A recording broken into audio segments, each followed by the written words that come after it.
Well, everybody, we have been fortunate to have Alison Ellis on our podcast several times. She always adds great value, and today will be no exception, I'm sure. Welcome, Alison, to the Flower Podcast.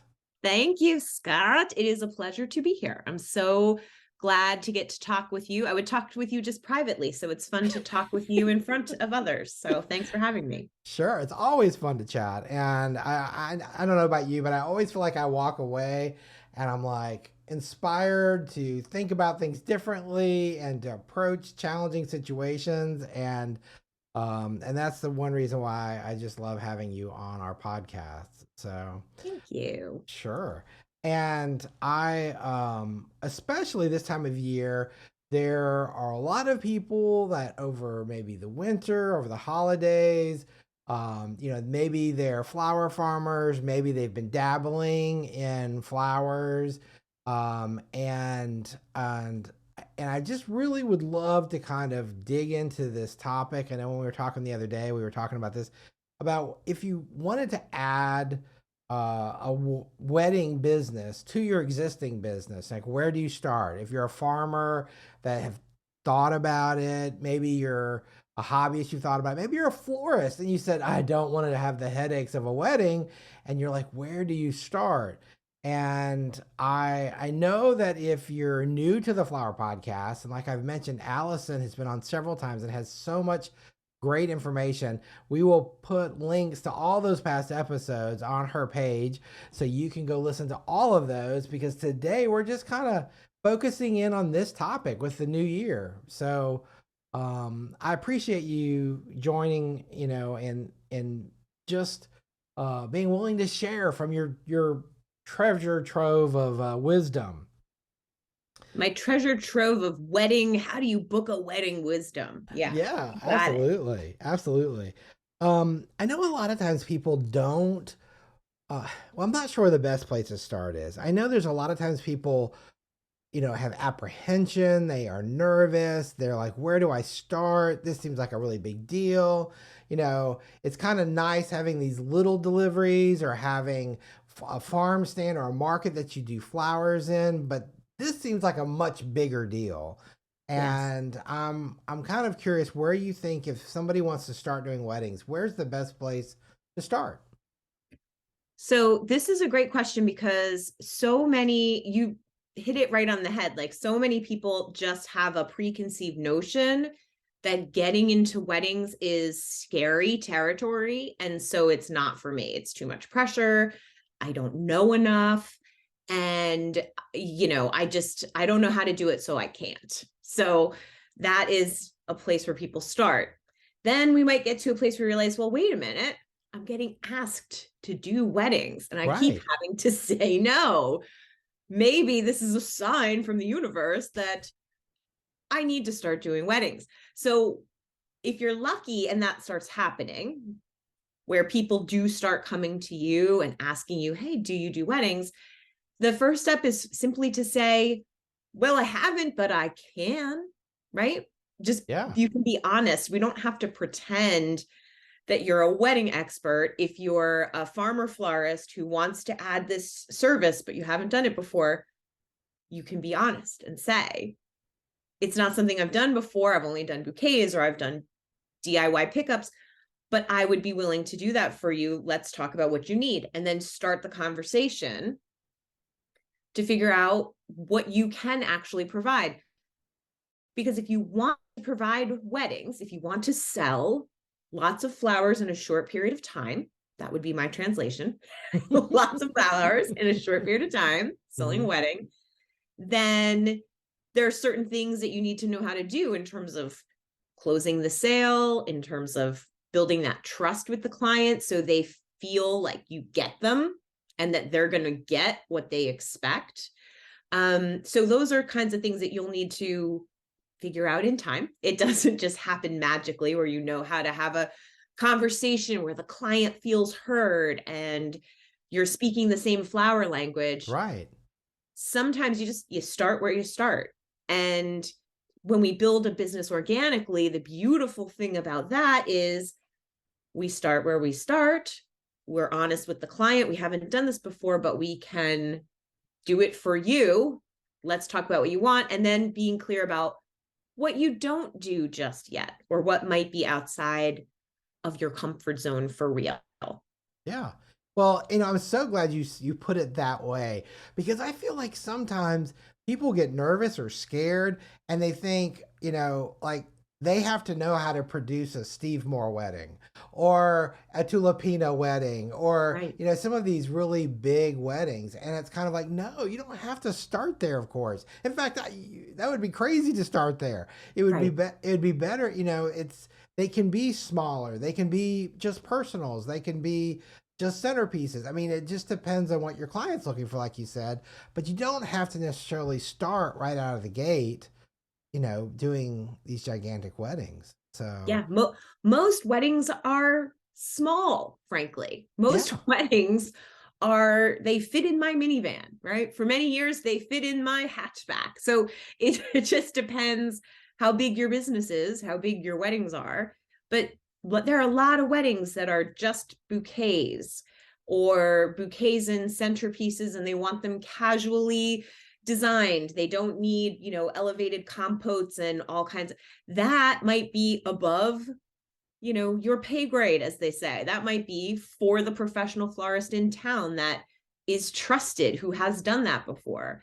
You don't have to say yes to things that are really outside of your comfort zone just because somebody's asking. When someone says, hey, you've never done a wedding before, can you do those elevated centerpieces on the table? You could go, you know what?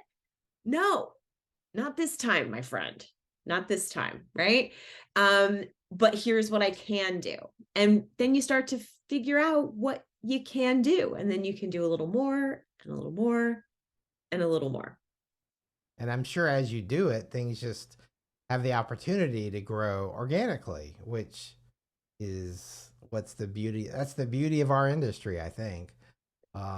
Yeah, like this idea of, oh, I'm going to start a business and it's going to take off. I'm going to be a juggernaut. I'm going to be going to have tons of followers. I'm going to be totally booked. That does happen sometimes, but it's not the norm. And that has its own set of struggles that come with it. So you want to build your business organically. Someone asks you for a wedding, just say yes, right? That can be the first step, is saying yes. And then you can, from there, you have to build your skills. You certainly want to know how to make a wedding bouquet, right? right. I personally think you just need to know at least how to make a classic spiral bouquet, a bouquet that stands on its own 2 feet.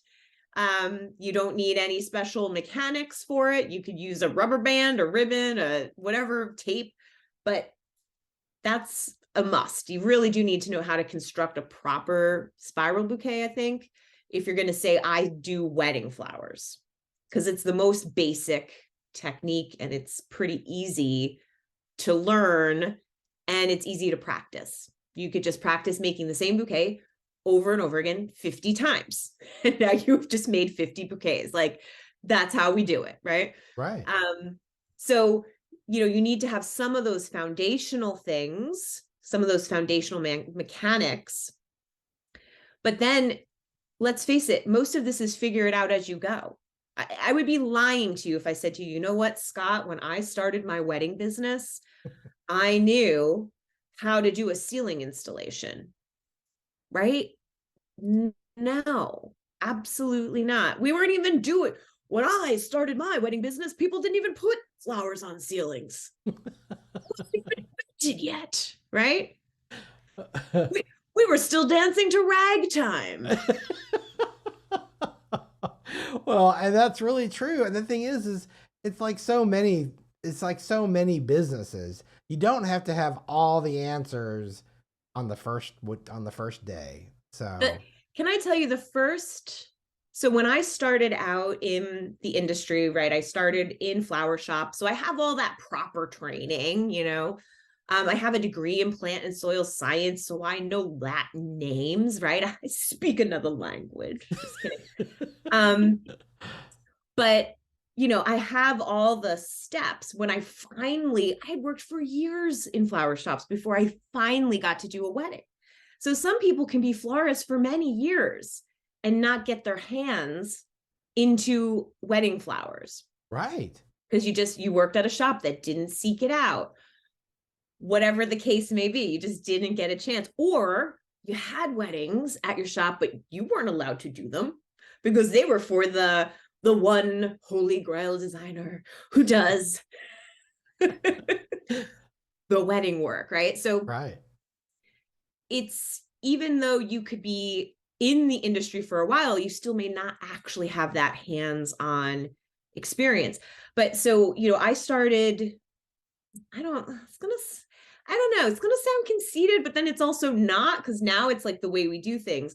This was pre-social media, okay? But people would be like, oh, you should hire Alison. She's good, right? So Word of I mouth. would get Yeah. hired for some freelancing stuff. So I remember getting hired by a farmer florist who did weddings, like for sure did more weddings than I did. And I'll never forget this. It was like, hey, can you come and help me set up this arbor? Yes, I can. And she had all this cool stuff. And we get there and she was taping, I think, bouquet holders to the arbor with the handle. Yeah. And I just said to her, do you know they sell these without the handle? Just the Oasis without the handle? She went, no, I had no idea. Right. So just, this is not to make fun of that farmer, right? This is just No, to I say how, like, understand. we don't know what we don't know. Right. And everybody starts somewhere, and this person started and figured out, maybe for herself, because no one taught her, oh, I could use, well, I'm a genius. Guess what I could do? I could tie this bridal bouquet holder up onto an arbor. Meanwhile, there is an actual thing made for just that, probably a few bins over at the wholesaler. By getting exposed to somebody else who had a different kind of education, now she knew, now she had the inside tip of how she could do this a better, smarter, easier way next time, because you didn't have to cover the handles. So does that mean that she had no business doing weddings? Right? No. No. It just means she was doing what she was doing. She didn't know. And then she had a better way. And I bet that now, if she were still doing it, there wouldn't even be any foam at all, right? Because things evolve and change and grow, and so do we. So Exactly. if you want to evolve with weddings in your business, there are some ways you can do this without it being the end all be all. Right. Right. And I think too, when let's just say you are a farmer, a flower farmer, and I know I'm changing gears a little bit. I had a customer a long time ago, and I had all these customers that did weddings, but this was a flower shop, a brick and mortar store. And I always asked them, I said, do you ever do weddings? Because I mean, we supply them a lot of flowers, Yeah. but I never had the feeling like that was something they did. And they were primarily a wire service florist, and they were filling all these kinds of orders. And they said, no, we really don't. It's just like, we don't want to do them. There's too many headaches with them.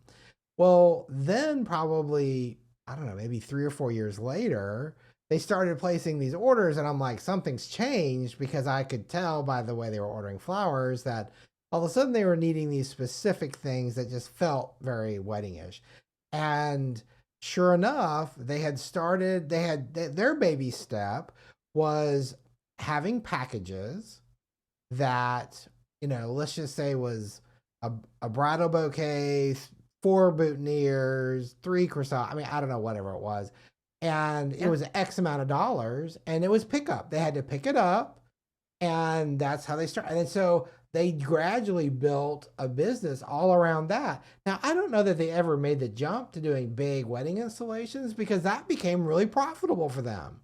There's no extra labor. They could all do it in house. They didn't have to worry about delivery and setup and breakdown. And am I getting my containers back? And are they getting broken? And these different things. And I feel like that businesses any kind of business that doesn't do them, there are these baby steps. And I think you're absolutely right. You know, learning how to do a bouquet, learning how to do some of those basic kind of techniques, if you don't already know, is a great place just to begin. And then maybe post one on social media, Yes. or if you have a newsletter. I think that's sometimes a great thing, is just send out to the universe and say, you know, hey, we're doing, you know, small weddings, and, you know, I don't know. And then of Yeah. course you mentioned the organic, the masking. um what do you feel is the next challenge they have to kind of overcome, once they kind of make the decision to jump? Yeah. That's a good one. So, like you said, if it's organic and someone is asking you for a wedding, that's easy. That's kind of, it's like, fish in a barrel or whatever, right? Like the fish jumping in the boat. Hey, can you do my wedding? Okay. And frankly, the reason why I mentioned that is because that is a lot of how people get into floristry. They're Sure. like, I just happened to be walking down the street one day and someone said, can you do my wedding flowers? And I said, sure. And all of a sudden, I had 5 weddings the next year. Like, that's a real story. Not really. Any resemblance to your story is purely coincidental. Because that is a real thing that happens. They do Sure. one thing and then they're good at it. And now there are a bunch of people who want your work. So that's lucky and also hard, because now you're just in it. And now you're sort of, whether voluntarily or not, having to navigate those things that the flower shop you were just talking about was classifying as a headache, right? It's Yeah. too much trouble. So the next thing is the client management. It's the back and forth. It's the, okay, so you'd like me to do your wedding? Okay.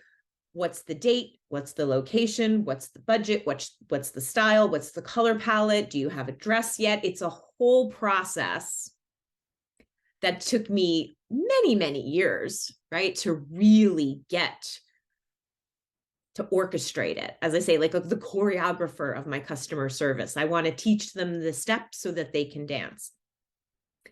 It took me a long time to figure out what those steps are. I share those steps, of course, in my wedding templates, right? I have my wedding workflow and the proposal. So I Right. have all this documented. So there's a shortcut for people, but the truth is, what's after you get the wedding, someone wants the wedding, is all the hard work, all the hard stuff. Making the flowers is the easy part in a lot of ways. So getting to the heart of their vision and what they're looking for, getting to the heart of whether or not you can accomplish that vision. So just because we did, we want to give the farmer florist some love in this conversation. So for example, the farmer florist, Hmm. when they're constantly getting asked for tropical flowers, unless they are a farmer florist in Hawaii, this is not your local product. So if you're getting asked by customers for stuff that you don't do, it's okay to say you don't do that. So figuring out those boundaries, that becomes the hardest thing. I was just teaching my first week of my 4-week live course that I teach, The Art of Good Business. And so this week we're talking about branding and like diving into our branding strengths. And, one of the very first things that we dive into is like the difference between like what we want to do more of and what we don't want to do. And how do we Yes. set those boundaries? Like, how do you say no? And one of the students today was like, I'm a people pleaser. And so these conversations are hard. And that is something I hear a lot from florists. Well, I'm a people pleaser, where you're saying no and you're apologizing. It's like, well, so you're a farmer florist. I would love for you to do my wedding flowers. What I want is, I just really want your beautiful local flowers. And what I also really want are pink protea and Juliet garden roses and blue hydrangea in July, right? So it's like, okay, well, I can't do that. That's not what I do. how do you actually communicate that, steer the client towards what you do well? And then that's what you're trying to sell. We can't be, yes, I am a local sustainable flower farmer, and then I'm also importing all of this stuff because my clients asked for it. I guess Yeah. that's why. There's nothing wrong with growing some and importing some and selling it all, right? If that's what you do. But if your mission is, I am a grower and this is what I do local seasonal. If people are asking you for not that, it's okay for you to say, I don't do that, if it's not what you want to do or sell and it's not in line with your business mission. So those sorts of boundaries become the next thing. How do I lead the client confidently towards what will suit their vision and work with their budget and work with their color palette and work with the season, right? Yes. All that stuff. And then managing those expectations. How many times do we meet? How many changes can you make? When do we need to finalize? When do you pay? All that's like what I have in what I call my wedding workflow, because then I know what I'm doing, how I'm following the client. Oh, they gave me their deposit and their contract. So now I'm going to send them an email that says this. And then they're going to get back to me. And then I'm going to send them an email that says this. And then I'm going to remind them, 6 weeks before the wedding, hey, in 2 weeks, we need to finalize numbers. Like, I want to be on top of all of that to make it easy for my client, but also to make it easy for me. Yeah. I don't want to be late following up on, hey, your payment is due. Hey, your numbers are due. Hey, final changes have to be in by this date. And we can easily lead the client, and you can be a people pleaser and set boundaries. And that's like the next thing in the whole process, is how you lead them through all of these things. Yeah. And I think I'm really glad you phrased it that way, because a lot of times the people pleaser in us feels like we're being confrontational. And what we forget is, especially with weddings, how many times people are not familiar with the process. They don't know what to expect. And actually not telling them, I feel like, only frustrates them more, because then they feel like you're surprising them with, oh, now what? Oh, now what? And Yep. if you clearly communicate that expectation, then everyone's on the same page. And also, I think maybe they say this isn't a good fit. And how many times have I heard on this podcast from guests about people who are like, it's just not a good fit. And that's okay, because you don't want to be in the position of forcing that square peg into a round hole, Mm-hmm. because then you will not ever want to do it again. And there is a lot of opportunity, I think, especially when you are the farmer, and you have these flowers that you're producing. It's just a way to maximize your profit.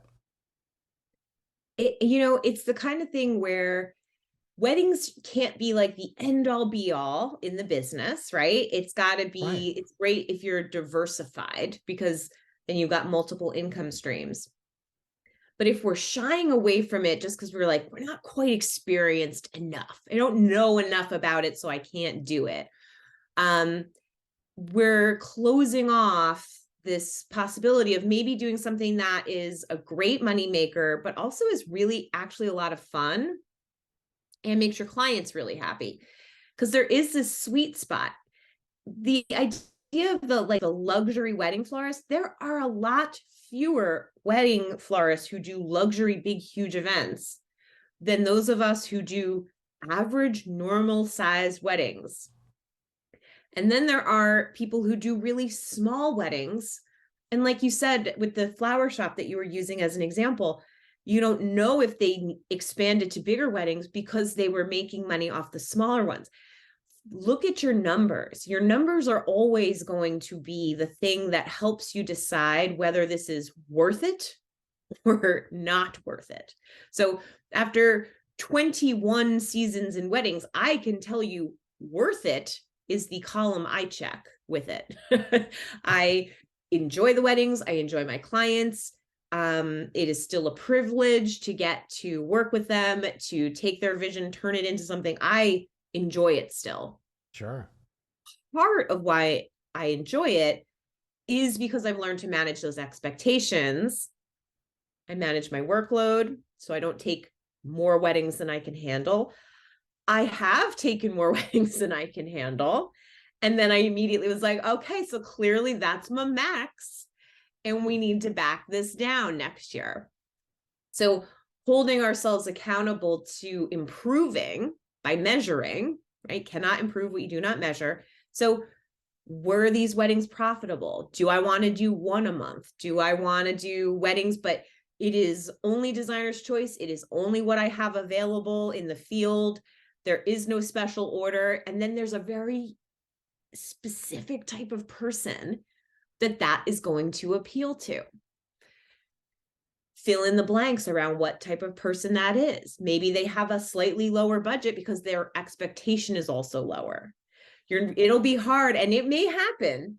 It could happen because the times they are changing, Scott. I don't know if you've ever heard that. I just made that phrase up just now, but the times they are changing, the things our clients are going to care about in the future are going to be different than the things they've cared about in the past. I am sure I have made this prediction on your podcast before. I was going to say, I think so too.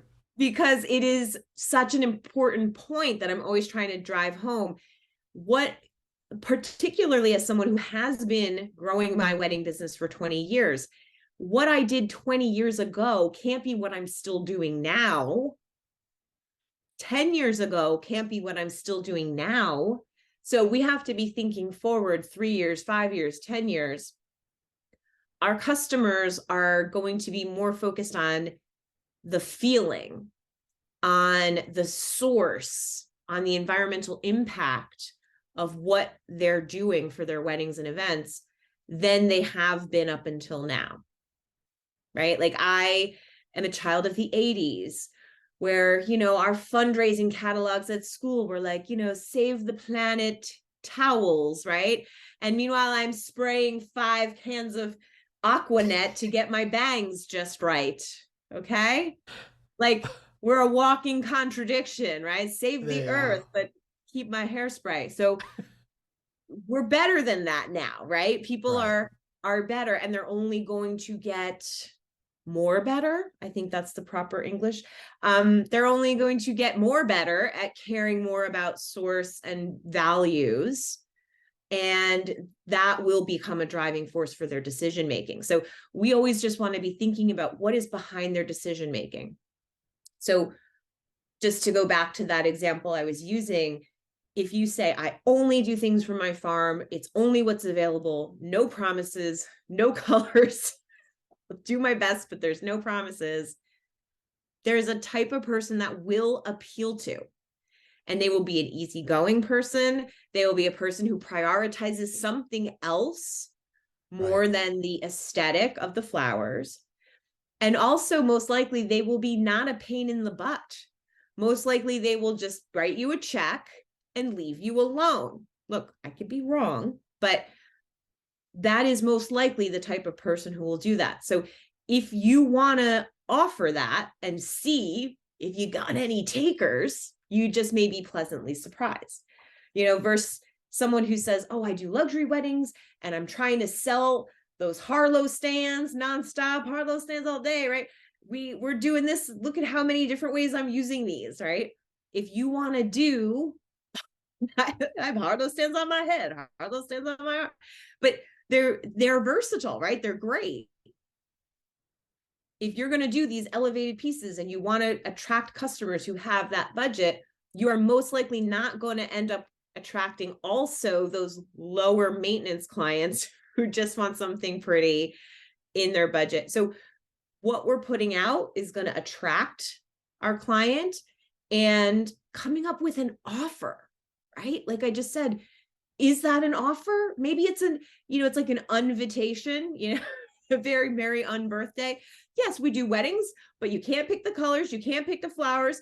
We finalize 2 weeks ahead of time, and you get what you get and you don't get upset, right?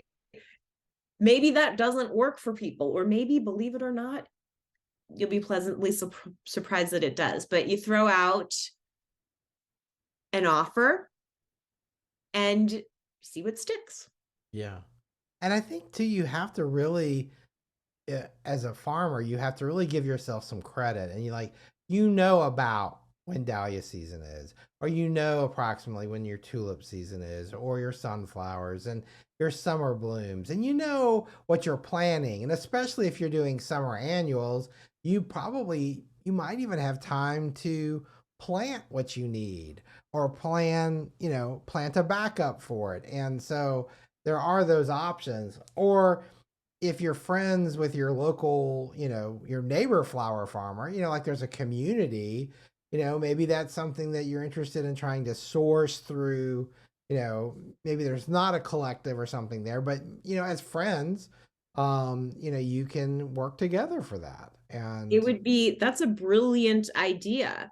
The other thing is, what happens if you do know when dahlia season is, or you do have an idea when your peonies will be ready, and then there's a hard frost, right? yeah, I'm in Vermont, so that's on my mind. I've had snow on my peonies in like May the last 2 years, right? I was going So to say your hard frost lasts about 6 months. So yeah, I mean, forget about planting anything before Memorial Day. If Memorial Day is early, forget it. It's got to be last weekend of May here. And I've had full on peony buds get snowed on. So, as a farmer florist, when you're selling a wedding, you have to also be prepared that you might need to replace the stems that you were counting on right. due to any number of things, weather, insects, anything. So that's where proper pricing, so that if you had to buy everything from your wholesaler, you could do it and still make a profit. These things are all part of these layers of what do we need to know? How do we price it? How do we make sure that we're leading the client in a way where they feel confident and they're not going, I don't know, I'm not sure if this new florist is really going to be able to pull this off. She said she's never made a boutonniere before, right? Let's know how to make a bouquet, how to make a boutonniere, whether you're wiring them. I was making my notes. What should you know how to do? You should definitely know how to wire a boutonniere and a corsage. And I do believe that. But I also believe that people are using glue so much now that if Yes. that's your technique, then that's fine. You could tell by the tone of my voice that I don't really believe that. I just think you should know. You should just know, how do you wire and tape, even if you're not doing it, even if you have a different method, just knowing. Because when you do get into weddings, you have to be, and especially if you're going to be delivering, setting up an arbor, you have to be ready for the unexpected. You have to be Yes. ready for, they forgot to order a boutonniere for the stepdad or for grandpa, and you need to make one right here.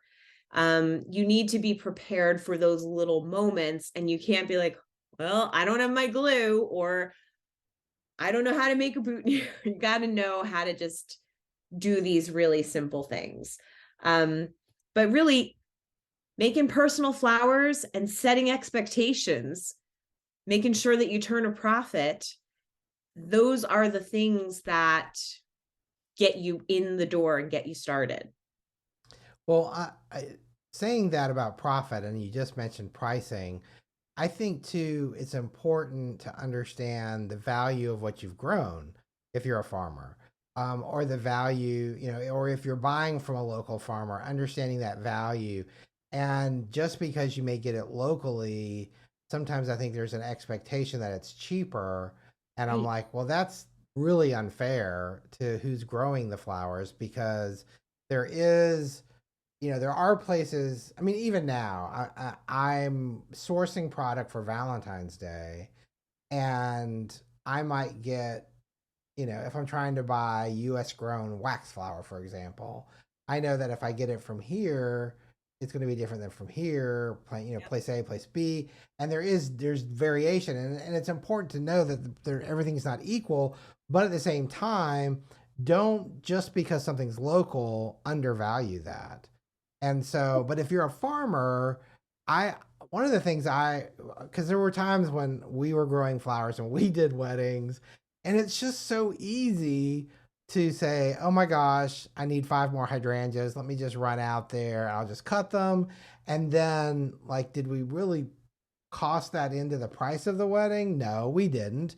But you really should because you just added more product. And I feel like that's kind of a pain point a lot of times because it's just so easy to go cut those stems.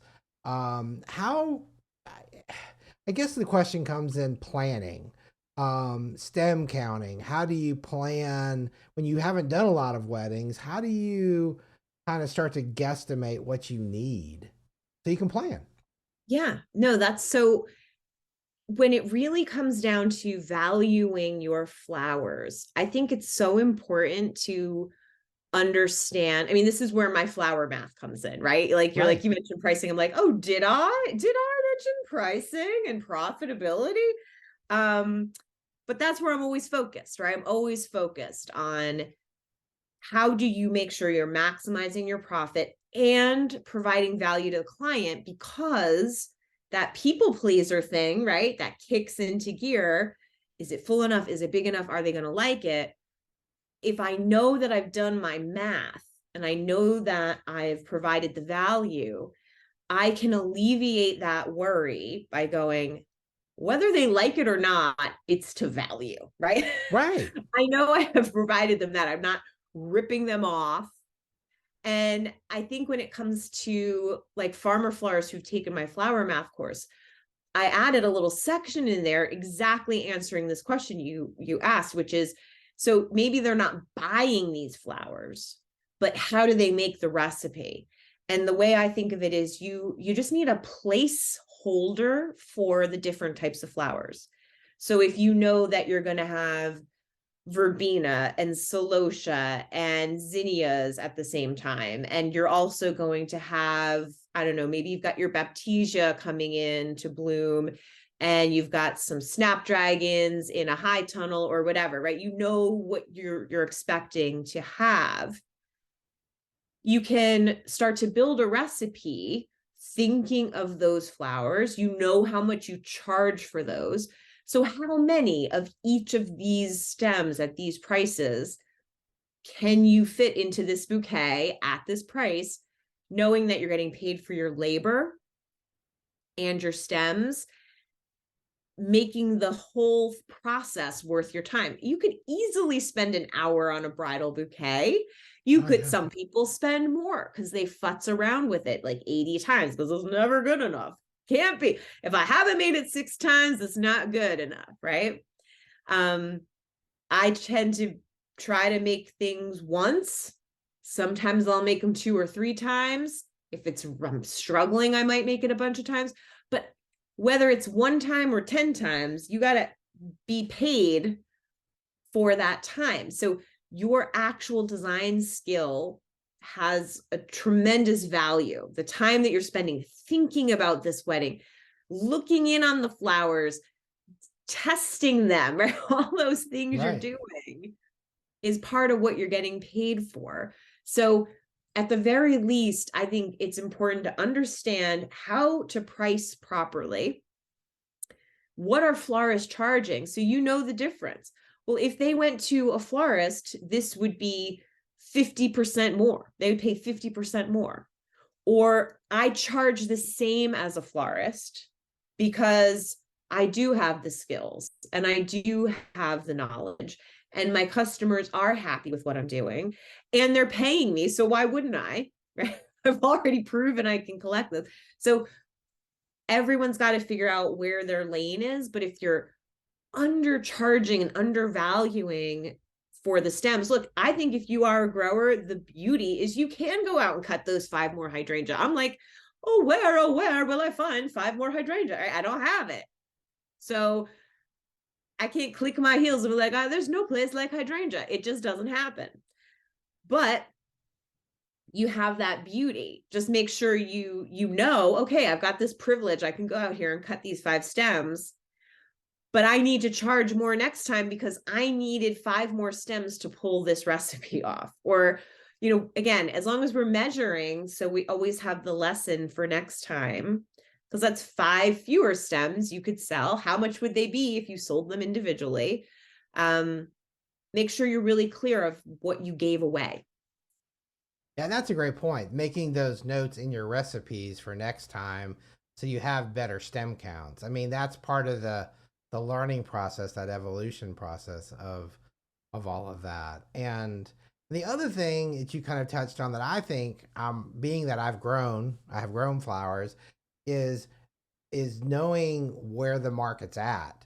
And so just because you may sell something at one price at a farmer's market where it's sort of an assorted mixed bouquet farmer's choice, versus a bridal bouquet where you're using maybe the absolute most premium flowers, or you may, a flower that, I don't like to say that's not good enough for a market bouquet, but there are different grades of blooms. And I think of lilies, if you're growing lilies and you have a 2 bud lily, which is perfectly fine for farmer bouquet, but then you might need a 3 to 5 bud lily for a bridal bouquet. And so understanding the price difference and the value, and then charging appropriately, because I always have this nightmare fear that as a flower farmer, or and it doesn't even have to be that, if you are buying flowers even from a wholesaler,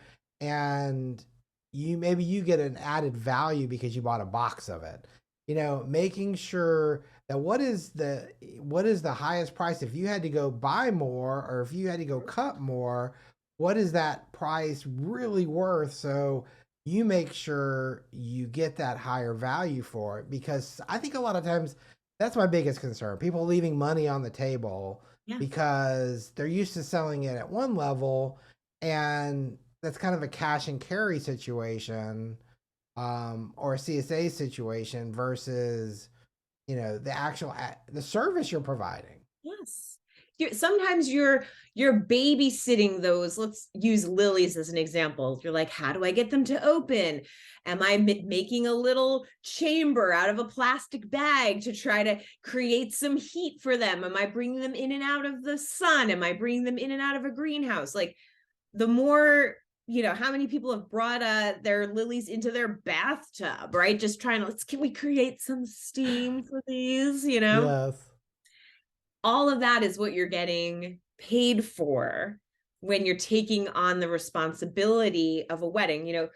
I don't want to in any way sort of glaze over the tremendous trust that anybody is putting in you when they're letting you do their wedding flowers, right? This is a once in a lifetime situation, maybe twice in a lifetime for some people, right?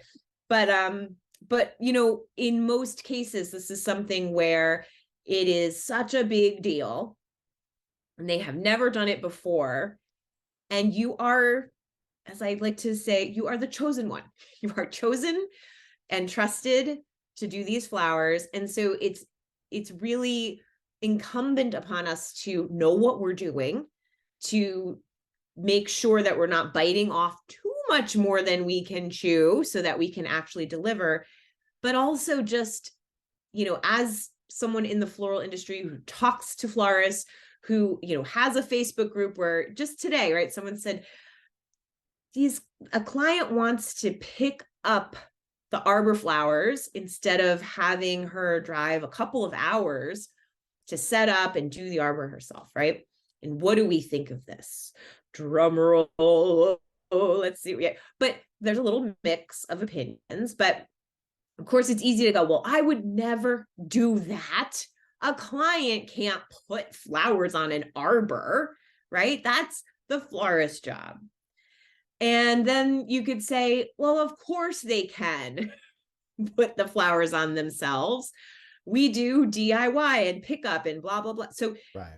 some of it is your business model as to whether this is a feasible thing or not. But one of the comments I made was like, let's be honest. Yes, would I prefer to be the one who goes and sets up the arbor and makes it look perfect and impeccable on all sides and make sure that the back is covered and the fabric, yes, I love that. However, if the client wants to buy it and put it up themselves, if that's in line with the level of service that you deliver for your clients, if you're willing to do that, no offense, but this ain't rocket science, right? You need some zip ties and you need a couple of extra hands. But trust me, the first time I set up an arbor, I did not know what I was doing. I figured it out on the step stool while I was up there. And guess what? Yeah, it wasn't great. And I had to keep doing it. And probably 5 years in, I finally was like, you know what? I've got a really good method for getting these cages up on the arbor now. But it's just part of the process. So you decide what level of service. Are you full service? Do you do some DIY? Do you have a certain standard of what you provide? Do you want to be a traditional wedding florist where you do, anything that they want? You'll bring it in from all over the world. Everyone's going to have their own thing that they're comfortable with, and you may not get it perfect the first time. And that'll be just part of living your life. And and it is important that we don't overpromise and underdeliver, but we are always going to be in a situation where we have to say yes to something we haven't done before we can say, yeah, I did that. True. It's a weird, And it's like, okay. Instead of what came first, the chicken or the egg, the world will never know. We know what comes first is you say yes to the wedding and then you figure out how to do it. You are not going to figure out how to do the wedding before you say yes. What comes first is the yes from you. Yeah, and that's definitely a motivator.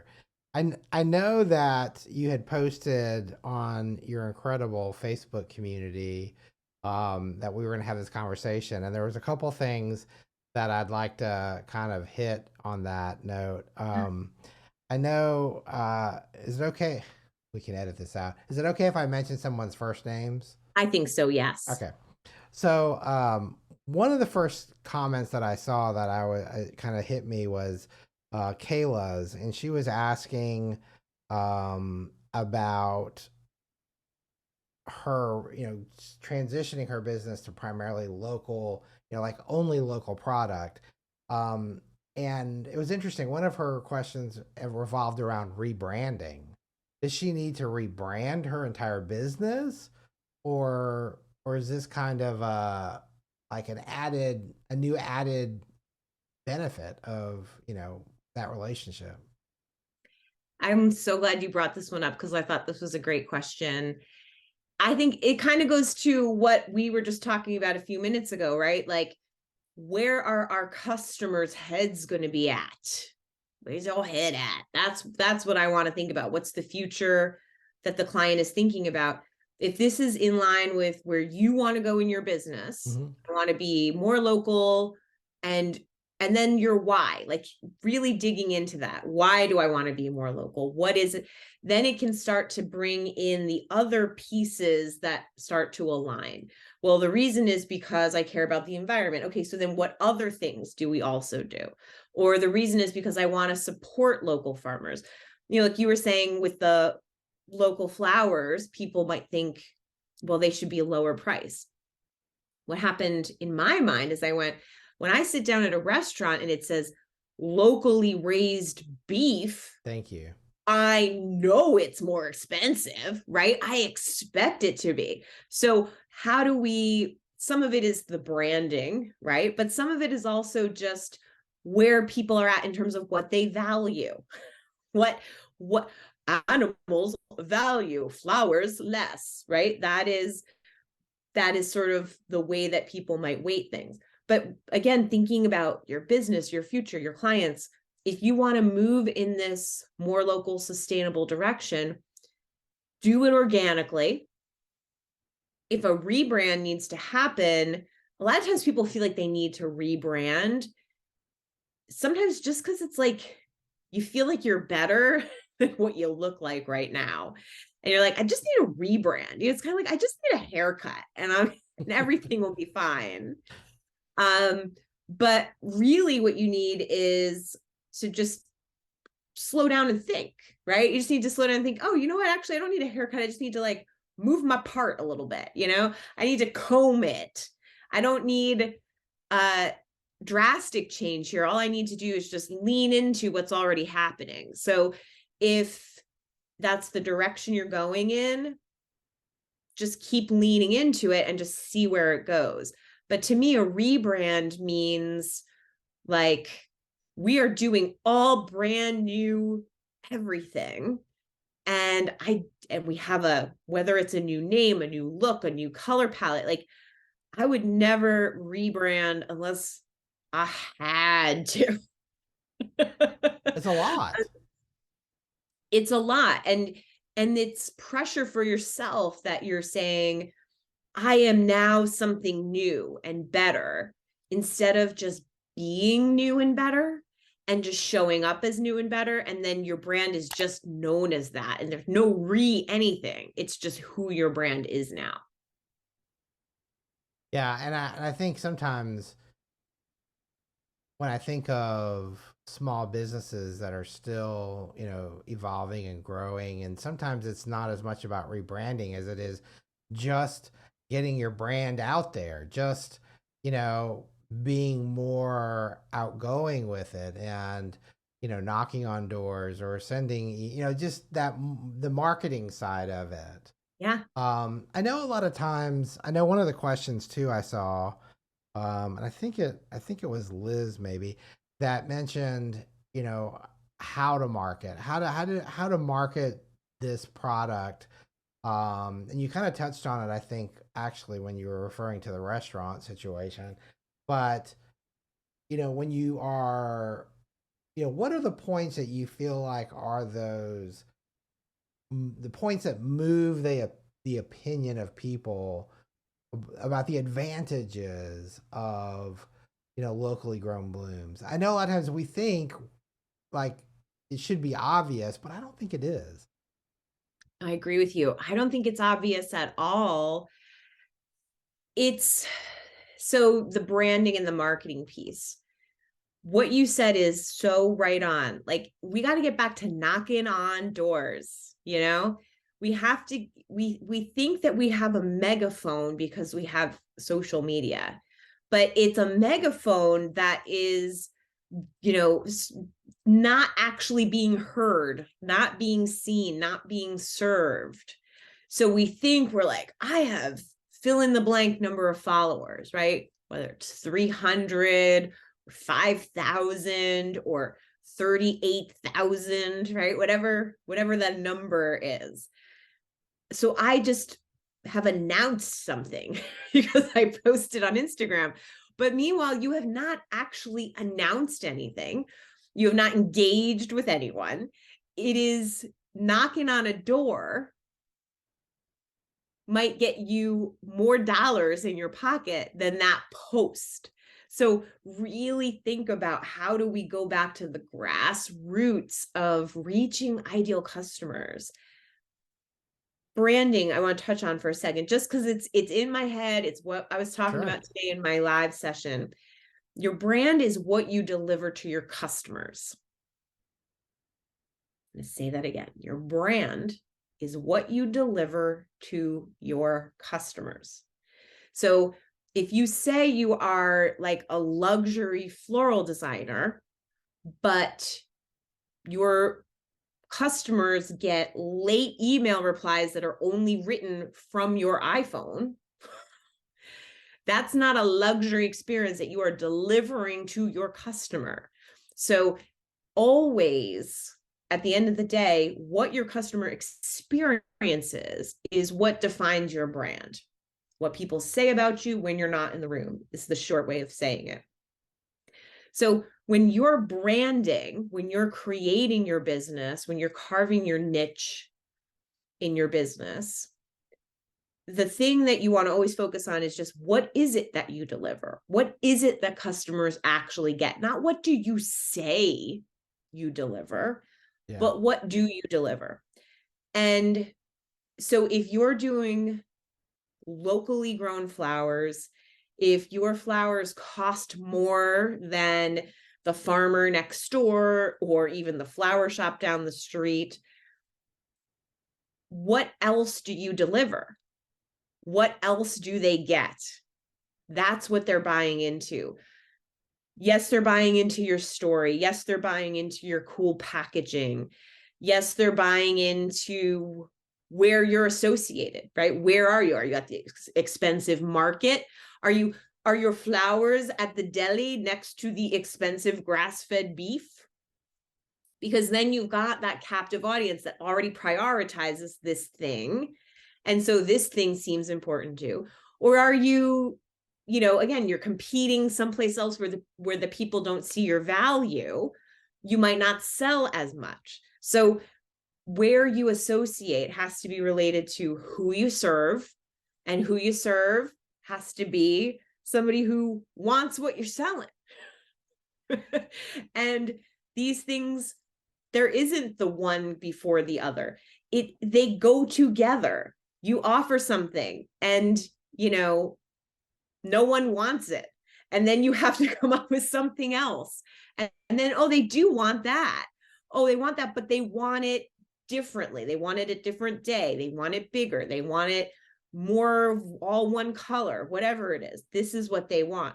And then you build and build and build until you really do have your niche. Very few people are going to carve out their lane. Big air quotes for all the podcast listeners. You're not going to carve out your lane without like really swerving all over the place a little bit to figure out like what is a lane? What does that lane look like? What direction am I going in? Who is going to come in this lane with me and pay me money so I can keep putting gas in the car? Yeah, I 1000% agree. I feel like a lot of times too, and you're right, it's a discovery a lot of times. It's just a discovery that I think happens. Um, if people though are, and I don't know, being in Vermont, I'm curious because your growing season is shorter than it is other places. It Do is. you feel like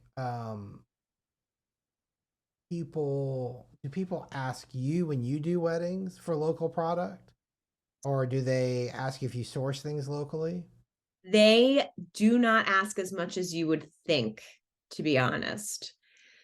And I think part of that is like this year, one of the things I want to commit to is actually sourcing more locally. I was just talking with a flower farmer today about it, actually. She said, you should buy from me. And I was like, you're right.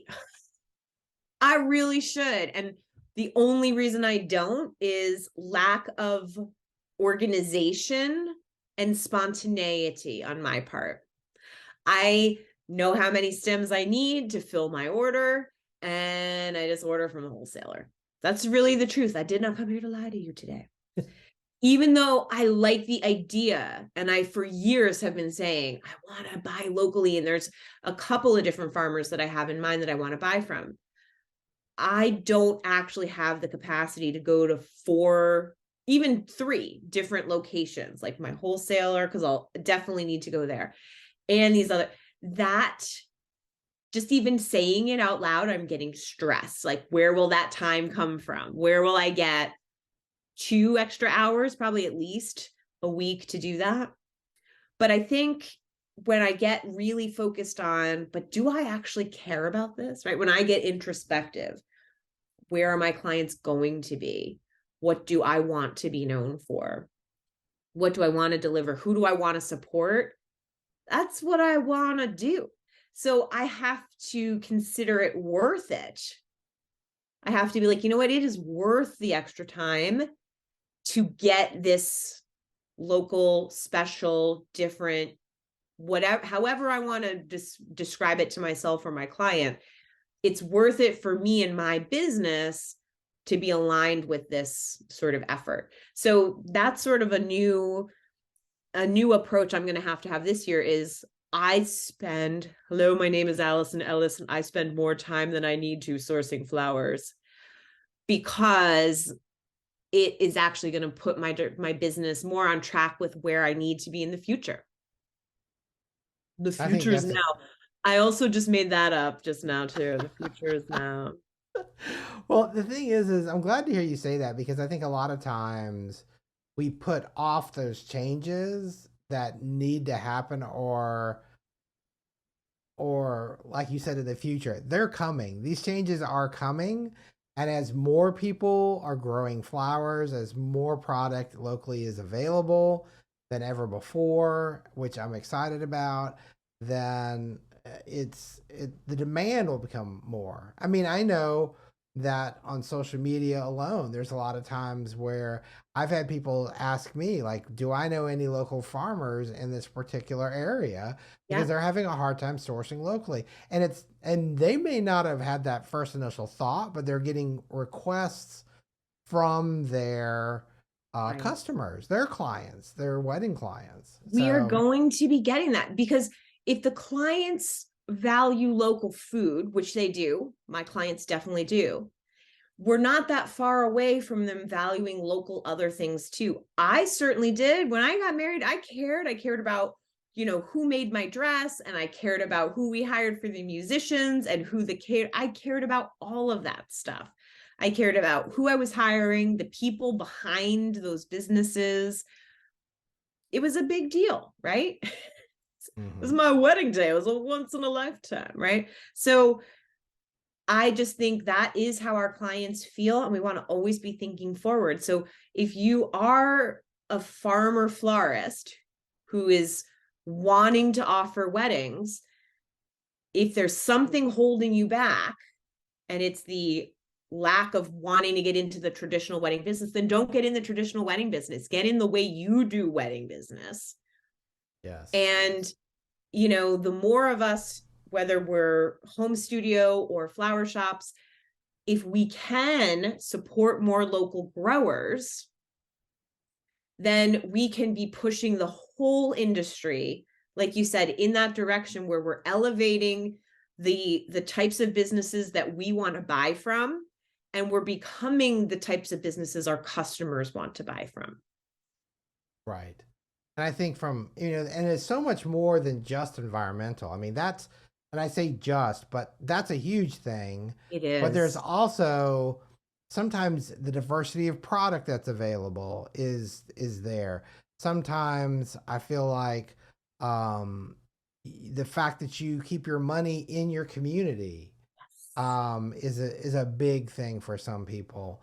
I think too, just the stories, knowing that your money is going to support this farmer just down the road, or within an hour of where you are. I mean, whatever. And I think there's so many, and I think those are all selling points. I feel like too, freshness, that becomes a selling point. For people that's a concern for, like, if you're not maybe doing weddings, but you're doing other florals. I know one of the questions Joan asked that I thought was interesting. She was coming at this from the idea of being profitable and being a micro farmer. Yeah. And I thought that was interesting, because I know that the micro scale farm, I mean, I'm surprised, I'm amazed. Like, I know we did an interview with Antonio, I think last summer, and his area that he grows in Canada is, I think, less than half an acre. Wow. And he produces a lot of flowers out of that area. And not that he does weddings, to my knowledge, but still, it's the amount of product that is there and comes out of it. Yeah. And I guess I just want to say, I think it's completely possible, especially if you have a network of other people in your area, that you can kind of, I'll scratch your back if you scratch mine, and support each other through that. But community, yeah, like it all comes back to community. I feel like my answer to Joan was like, that's a good question. I don't know how you make a profit with a small scale, because a lot of times with growing, it is the scalability. Right. But maybe it's not necessarily scalability so much as sellability. How much of what you do grow can you sell would be the question. So how do you find someone who wants these things, whether it's a flower shop in town who will buy in bulk, or a wedding florist, or you're selling them by bunches from your garage? I don't know. I don't know the answer. But the anytime we have a micro anything, like I'm a micro business, you know, almost like I'm a small business owner. Yeah, no, I am a micro, mini, teeny, itty bitty, teeny, tiny business owner. And what I do is not scalable.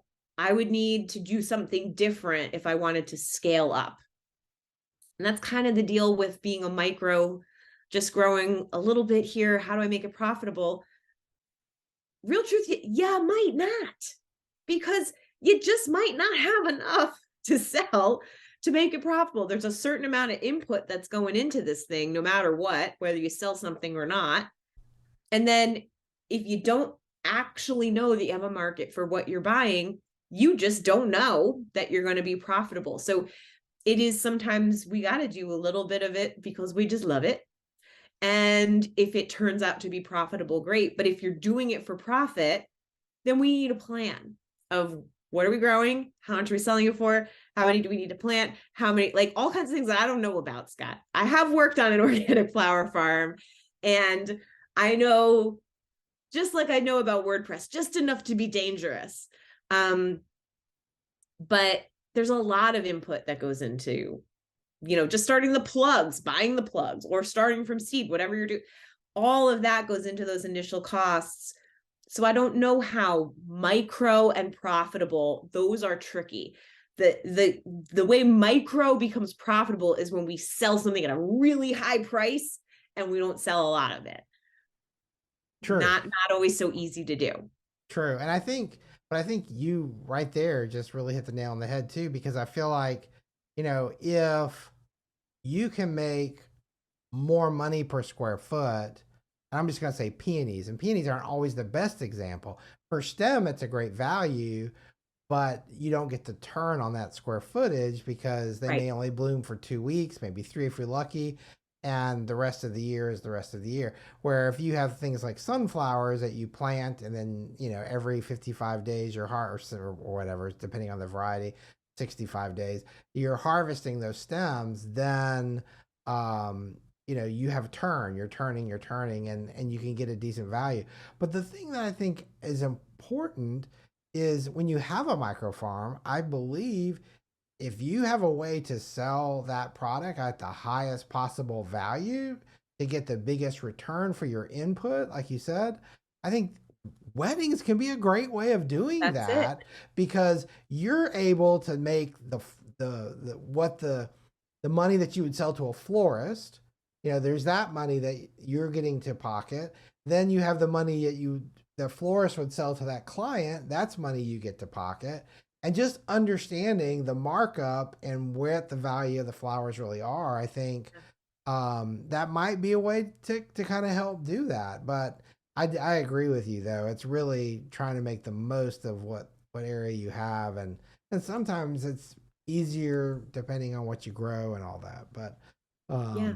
well, And if we really want to be profitable, that's where what comes first, the chicken or the egg? That one's easy. What's your plan, right? If we want to be profitable, what are we planning to sell that is profitable? Because what I think is pretty and what's profitable may not be the same thing.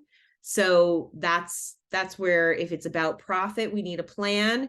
And if it's about doing something we love and we enjoy, and we're trying something out, we're rolling the dice, we're planting something and see what happens, then that's something different. yeah, totally.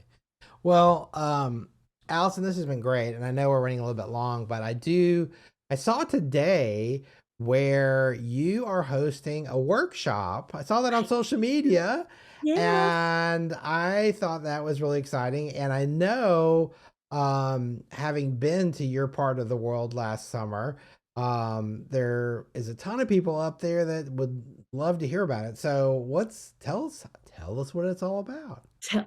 Drum roll, please. So I am hosting a workshop. I'm so excited at my favorite venue, the Inn at the Round Barn Farm here in Vermont, in Waitsfield, Vermont.